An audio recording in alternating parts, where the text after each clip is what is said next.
worried because we know there's nothing there. All for the sin of the wrong person getting elected. Correct. You wrote this op-ed about social media platforms targeting you, and it says, if big tech can censor me, think what it can do to you. Why'd you write this? You know, I wrote it because I put out a tweet sort of sarcastically hitting some of the Jussie Smollett thing, which is like, man, I'm really shocked that, people in downtown Chicago on the coldest night of the year weren't actually there wearing MAGA hats. Because, if you wore a MAGA hat in downtown Chicago, you probably wouldn't last too long, okay? About 2 seconds till you get shot. And all of a sudden I get this note from Instagram. It's been pulled because I had the gall to question what seemed like a crazy story. Now, we can't anymore question something. Yeah. This is a couple weeks ago. I started sort of questioning it before others because it just didn't seem to add up to me. Now, if it was guilty and if it was true, you take these people out. That stuff can't be happening in this country. But, man, it seemed a little bit weird that, this, sort of liberal activist that's been so there that someone would wait at 2 a.m. to try to take him out on the coldest night of the year because rich actors go out to Subway at 2 a.m. It didn't add up. And unlike most who were probably thinking the same thing, but, these days it takes guts to actually go out there and question the narrative. Why did they say they pulled it? Well, they said, didn't meet standards. Now, so I put it back up and say, oh, really? This is what it is. These are the facts. Here's what it is. And I started getting inundated with people saying, Don, Instagram blocked me out of my account for trying to like your other tweets or the president's tweets. Instagram, I had to follow you 3 times in 1 week because every time I checked, my best friend in high school called me and was like, your stuff doesn't even show up in my feed anymore. Like, I don't know what's going on. When I search you in Instagram, Donald J. Trump Jr., you don't even show up as a top find. Well, let me give you what Eddie Johnson said, Chicago PD superintendent, about this actual incident. You saw his presser on Friday. Yes. He just added to that. The symbolism of a noose is very offensive. The city of Chicago has its issues. The Chicago Police Department has its issues with racism and excessive force and all of that. And I'm acutely aware of that. But we didn't earn this particular incident.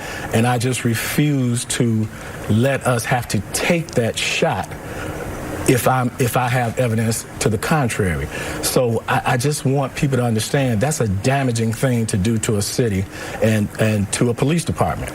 So it's my responsibility to ensure that the record gets set straight. Yeah, he's been really strong on this. Listen, I thought he was great, and I thought the press conference was amazing, and he's 100% right.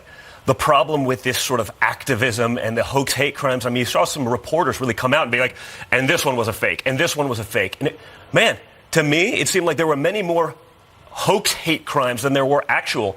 And the problem is those hate crimes do still exist. Racism is still a very real problem in this country. It's not the problem for everything, every grievance that you have. And so what happens is these things really do a disservice from people who are truly afflicted by this. Not some actor who's making $65,000 an episode who wants higher pay, who wants more attention by coming against Trump because that's the cool thing to do, but actual, real people who are hit by this. Because now you hear it, oh, it's right. Okay. Yep. Sure it is. Roll your eyes, move on. You can't say that. Yeah. But that's what's actually happening because every grievance, everything that you can't combat with facts, everything that you don't like, racist. It's just like, let's call it's the easy button for the left. And that's not fair. It's not right. And so when you combine that with the internet censorship, like I said, when I have people calling me and just DMing me, inundating me, I've had to follow your account 3 times, or Instagram won't even let me like your account. I've been locked out trying to like your tweets. Then Instagram says, well, it's because it's spam-like behavior. Wait a minute. Someone trying to like a tweet of mine and being locked out, that's not spam-like behavior. It doesn't make any sense. Social media and the success you had and the strategy you put together had a lot to do with the success you had. And then maybe there's a push out there is what you're inferring to stop it. By the way, it's not just me. I got inundated with Second Amendment accounts. The same thing's happening to me, Don. I haven't grown. I had 1 week this summer, I called it out. I had something like 10 million organic impressions and 0 new followers looking at it. It's statistically impossible. So it feels like it's a dry run where they're trying to suppress any kind of right-wing message, any kind of conservative message for 2020. They're setting it up. They're just seeing how far they can get away. If you're doing it all, they're coming. Well, that's the point. If they can do it to me, think of what they can do to a regular guy that has 400 friends and their followers, and they just want to pass something along. Because guess what? That guy doesn't have a big soapbox like I do. They don't have the ability to, when they call it out, to get invited to come onto national TV and speak about it. I do, and I'm going to keep fighting this because it's not right. So you got to come on more, Don. I'll do it, You're man. right down the block. I'll do it, guys. Okay. We got to put an end to this nonsense. Absolutely. Thanks Great so much to see for you. being here. Good seeing you guys. Thank you. Thank you. All right, deadly clashes erupt.